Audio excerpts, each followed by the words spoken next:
Hey everyone, it's me, Chris from Body Nova Fitness Coaching. And I'm here with my question today is basically how do I get off this last layer of fat? Now, the thing with this question, I tend to get sort of things like these a lot.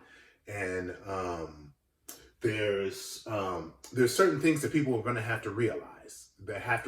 If you're really honestly and truly trying to make change, as far as losing weight, as far as gaining your muscle, as far as anything getting, in order for you to start moving forward, you're going to have to change something. All right. So with that being said, and with that understanding gained, usually when I hear this or get this what I start going through is the basics, because there's certain things that people are going to have to realize. If you're really honestly and truly trying to make change, as far as losing weight, as far as gaining your muscle, as far as anything getting stronger or something like that, in one way or another, whether it's big or small or something like that, you're going to have to change something. Okay, you're not going to be able to do the same in one way or another, whether it's big or small or something like that. You're going to have to change something. Okay, you're going to be able to do the same exact thing you've been doing forever in the same exact way, with all the same exact variables in place, and make progress once you've already exhausted that.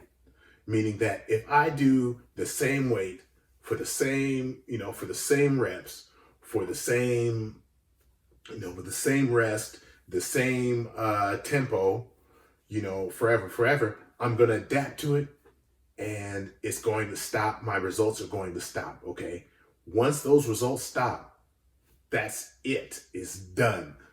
So in order for you to start moving forward, you're going to have to change something. All right. It's done. So in order for you to start moving forward, you're going to have to change something. All right. So with that being said, and with that understanding gained, usually when I hear this or get this question, what I start going through is the basics, because people will look for all these really complex and really exotic remedies for these problems. Faster cardio. Anyway, and things of that nature. And the basics aren't taken care of. So as you even see with this, the first question I asked was, okay, what's your protein intake? What are your calories at?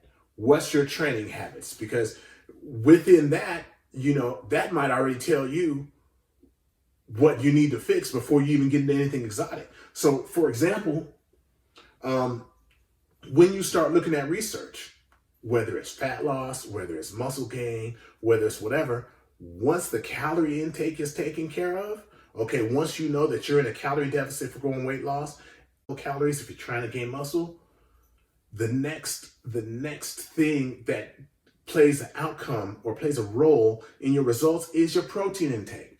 And what does the research say about your protein intake?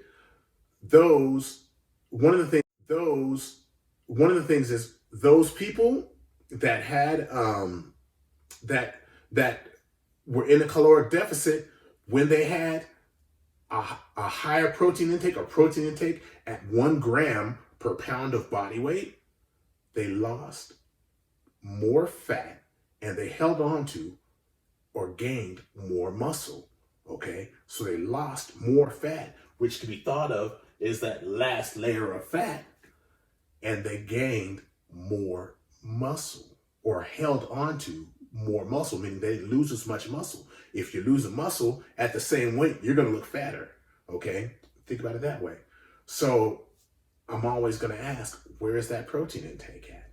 Okay, is it at 1 gram per pound? If it's not, well, that might be the one thing that you might want to change to make sure you make progress.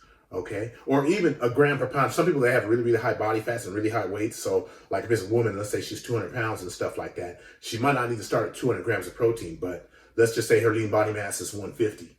Okay, that 150 might be a start. With that being said, that would be one of the first places I look. Do you even know your protein intake? Do you even know your caloric intake? Well, that might be a place that I go to try to establish that, to see, if I'm eating too much, or if I'm not eating enough, or I'm getting enough protein, too much, not enough, whatever, so you have those places to go. Training habits, okay? Okay. When you go to your training, are you even training hard? Do you leave reps out on the table, which meaning that, okay, you started shoulder pressing, and you started shoulder pressing 20-pound dumbbells, and where 20 reps used to be a struggle, are you now pushing that forward? And did you move to 25? Did you move to 30? Or are you just still at 20 and just doing that 20 times and just stopping without really getting to push yourself into that? All right, so that's another thing that you're thinking of, because whatever changes that you're trying to make to your body, they're not going to be given to you. You're going to have to work for them. You're going to have to push your body to the point where it says, darn, you know what? Holding this extra weight, is uncomfortable with this guy's lifestyle. So we're going to release a little bit of fat and burn that up for energy, and hang out there and see how we fare. Another thing to think about. Now, once we got past them basics, right? So now the other thing that we want to look at is, how long have you been doing this program? Okay. If you're on a nutrition program, if you start at 2,500 calories and you cut down to 2,000, and let's say you lost a fair amount of weight at 2,000, eventually that's going to become your new maintenance. So do you have to cut your calories? Okay, it's one place you can look. All right. With that weight training program, how long have you been doing the weight training program? Or is it just pure randomness? Is it the time to start to get organized and start to put a program together in a way where you can track things, where you can say, okay, I did HIIT intervals. I was doing 6 in 15 minutes. Can I get 7? Those intervals were 30 seconds. Can I make them 40? If I was doing them on a sled, or maybe something that offers resistance, where I push against resistance like a bike or elliptical, can I increase that? Okay, these are all progressive overload things that act on your workout program. Okay, so if you've been on the same program for a while, maybe there's a reason to upgrade your program, so you can force your body to give you what you're working towards. Okay, because again, it's not going to give it to you for free. You're going to have to pay them dues. You're going to have to pay them dues daily. Something to think about. So again, with progressive overload, I've done many videos on this, so I don't want to get too much into that, but you'll need to find ways to push your body in the right way. If your fat loss with an endurance thing, all of a sudden becoming power lifter, even though it can't help you if you go back to your lifting, staying there forever as a power lifter with very, very low reps and very, very high weight might not be the best thing. Okay, so you want to think about how many different ways that you can affect your workout. You can cut your rest periods, if you're going for fat loss. Or actually, just even muscle gaining, cut your rest periods. That'll give you an effect. That'll make you use more muscle. You can, of course, use more weight.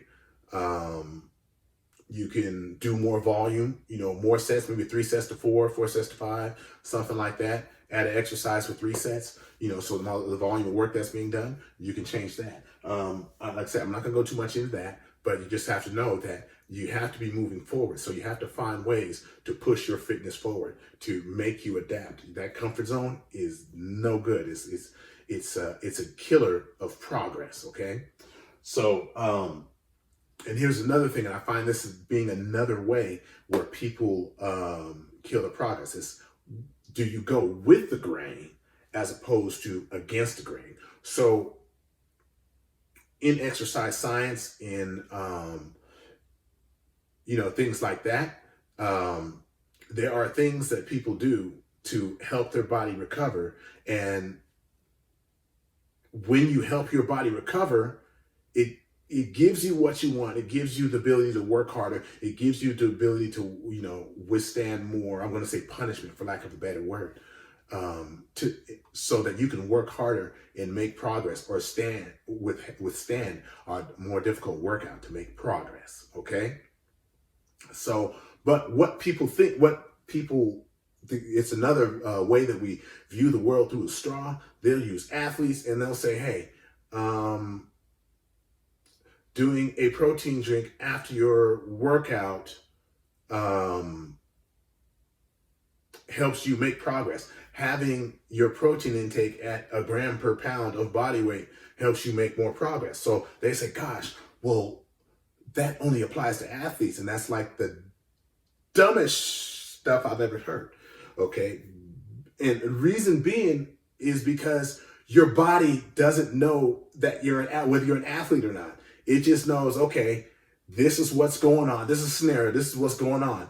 And this is what I need to be better prepared to handle that scenario again. It doesn't say, well, gosh, you're a marathoner. Okay, you professionally run marathons versus a weekend athlete, a recreational athlete. It doesn't make those decisions on how you respond to things. It's just, do you have the materials to do what I need to do in order to make you more fit? So I'm saying that to say, and I can do more post-workout nutrition. Actually, I've done one on that. Post-workout nutrition, because it's there's a lot of if-then statements. But with that being said is, with eating certain ways, like I talk about eating certain ways to where your body gets better at handling the sugars, so they can store them as glycogen, so you'll have them available for your next workout. The protein intake, taking care of sleep, taking care of basic nutrition, all that is kind of going with the grain. So you're giving your body what it needs to recover, you know what I mean? And help you progress, losing fat, gaining muscle, having better workouts, perform better in your workouts before, you pooping out. So going with the grain, when you go against the grain, it's less likely to give you what you want because it doesn't have what it needs to recover from that. So think about those things. And if you have any more questions, feel free to let me know.